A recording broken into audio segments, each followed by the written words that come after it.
بسم اللہ الرحمن الرحیم۔ شروع اللہ کا نام لے کر جو بڑا مہربان نہایت رحم والا ہے۔ میں عبداللہ بن عمر رضی اللہ تعالیٰ عنہ کے ساتھ مدینے تک رہا۔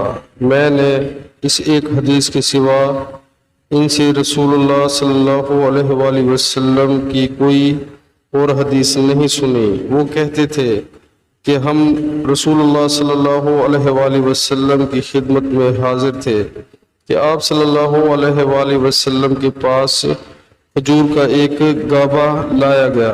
اسے دیکھ کر آپ صلی اللہ علیہ وآلہ وسلم نے فرمایا کہ درختوں میں ایک درخت ایسا ہے، اس کی مثال مسلمان کی طرح ہے۔ ابن عمر رضی اللہ تعالیٰ عنہ کہتے ہیں کہ یہ سن کر میں نے ارادہ کیا کہ عرض کروں کہ وہ درخت کھجور کا ہے، مگر چونکہ میں سب میں چھوٹا تھا اس لیے خاموش رہا۔ پھر رسول اللہ صلی اللہ علیہ وآلہ وسلم نے خود ہی فرمایا کہ وہ کھجور ہے۔ پیارے مسلمانوں، اللہ تعالی ہمیں حدیث پاک سننے اور اس پر عمل کرنے کی توفیق عطا فرمائے، آمین۔